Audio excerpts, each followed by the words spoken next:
Bonjour. Bonjour, merci Guillaume Desnaux d'être des nôtres cet après-midi. On va aller clairement dans le sujet. Déjà, pour commencer, c'est quoi une entreprise à mission? Alors, je précise juste que je suis également cofondateur d'une entreprise qui fait de l'aide à domicile et de la formation de professionnels du prendre soin et du soin. Eh bien, la société à mission, en fait, les attentes ont été bien expliquées dans l'étude sur la santé. On aurait aussi pu parler des attentes de la population sur le changement climatique, sur la réduction des inégalités sociales.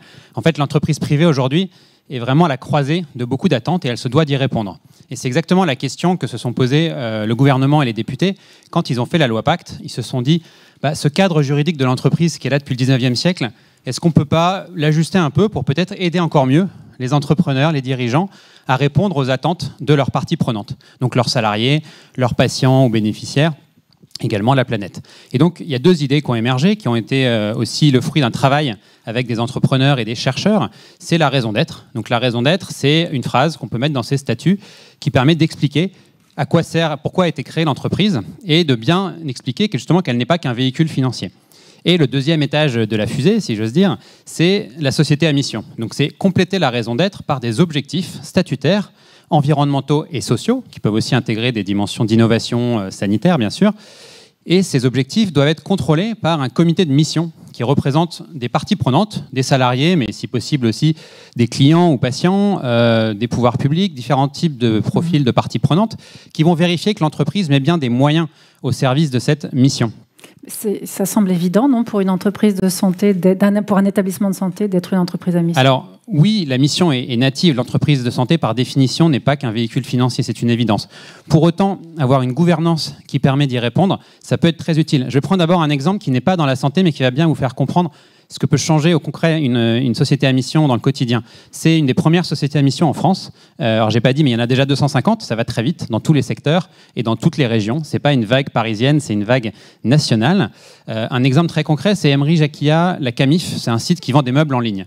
Eh bien, ce site, il a mis dans ses statuts qu'il voulait favoriser la consommation responsable. Aujourd'hui, il a dans ses engagements le fait d'être fermé le jour du Black Friday et il vient d'annoncer qu'il vendait maintenant plus que des produits fabriqués en Europe.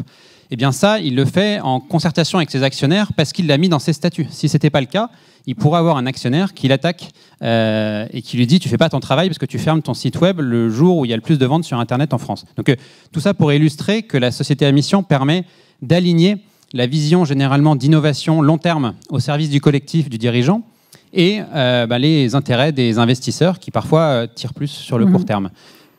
Et alors pour les établissements de santé, mettre ce statut d'entreprise à mission, ça leur donnera quoi comme avantage? Alors, ça peut présenter différents avantages. Il y en a pas mal déjà qui se sont lancés. Je crois que Daniel Caille va me suivre et raconter dans le concret peut-être comment ce statut vit. Mais vous avez à la fois des petites entreprises et des grandes. Donc Vivalto est un exemple, mais également le groupe Colisée, par exemple. Moi, ce que j'observe, parce que j'ai regardé un peu les engagements qui avaient été mis pour ceux qui les ont rendus publics chez Colisée, nous, on a la même chose aussi. Il y a un engagement, par exemple, sur la valorisation des professionnels. On sait que c'est un enjeu majeur aujourd'hui, la valorisation des professionnels du soin et du prendre soin. Parfois, les éléments de qualité de vie au travail, de valorisation, peuvent être des choses qui vont créer de la performance sur le long terme, mais pas forcément visibles sur le court terme. Oui. Eh bien, avoir cet engagement peut permettre de mener des actions en cohérence avec l'ensemble des parties prenantes. Ça, c'est un premier point. Et je pense que c'est vraiment un outil pour les dirigeants. L'autre élément qui est très important, je pense que dans le domaine de la santé, on est habitué à un cadre normatif très strict. Pour une fois, l'État français a créé un dispositif où on choisit soi-même les souffrances qu'on a envie de s'infliger. Et ça, je dirais que c'est vraiment une chance, parce que j'entends quelques-unes des discussions. Je pense que c'est aussi de manière transparente, en expliquant quels sont ses engagements sur le long terme, en le partageant dans un espace de dialogue qu'est le comité de mission avec les parties prenantes, eh bien qu'on peut montrer qu'on est une entreprise responsable qui prend les sujets à bras-le-corps. Et du coup, peut-être aussi éviter que trop de réglementations décidées dans des bureaux à Paris qui s'appliquent de manière uniforme à l'ensemble du territoire, à l'ensemble d'établissements, viennent contraindre. Je crois vraiment, moi, à l'idée que la société à mission est un outil pour changer peut-être la manière dont on arbitre les liens entre les entreprises, notamment dans le domaine de la santé, et la société. Si je me fais l'avocat du diable, est-ce que ces engagements peuvent remettre en cause la rentabilité économique d'un établissement ? Ils peuvent. Souvent, c'est une question de temps. Ce qu'on voit, c'est que généralement, il y a un alignement entre la performance sociétale, le fait par exemple, d'avoir des actions de formation pour ces professionnels. Eh bien, souvent, à long terme, c'est très payant. Maintenant, est-ce que si on compte au trimestre à la rentabilité, est-ce que ça va avoir un impact direct? Peut-être pas. Donc, c'est une manière d'aligner les intérêts en fonction du temps. Ça, c'est un premier élément. Et parfois, oui, ça peut être au détriment aussi de la rentabilité, mais peut-être parce qu'on va mesurer la performance d'une différente manière. On rentre dans les notions aussi de performance globale, de compter ce qui compte. Donc évidemment, la comptabilité extra-financière va aussi être à l'ordre du jour à partir du moment où on devient société à mission. Je prends un exemple chez nous, mais il y a d'autres structures qui le pratiquent. Nous, on a un objectif de tarif social, donc d'avoir un pourcentage de bénéficiaires à faibles ressources dans les accompagnements qu'on fait. Et ce sont nos investisseurs qui nous challengent sur cet objectif. Parce qu'on a des investisseurs qui sont des fonds d'impact, vous savez qu'il y en a de plus en plus, et qui veulent une rentabilité limitée, mais par contre des externalités non financières très mesurables et très claires, notamment sur ces sujets d'accès à tous des services. Donc en allant très loin, la société à mission peut aussi permettre d'aller chercher des fonds qui justement ne sont pas intéressés que par la rentabilité. Donc après on dose, ce que je disais tout à l'heure, c'est que chacun dose comme il veut, donc c'est vraiment un outil de liberté et non pas de contrainte. J'ai une question là, entreprise à mission versus dépassement d'honoraires et reste à charge. Est-ce que c'est compatible ou n'y a-t-il pas un préalable pour les établissements FHP?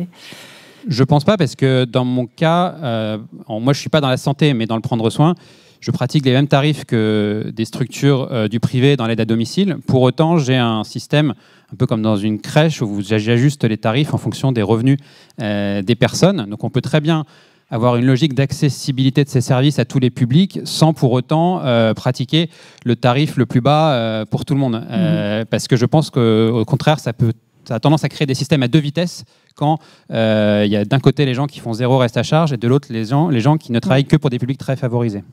L'impact le plus important finalement, c'est peut-être pour les salariés, non ?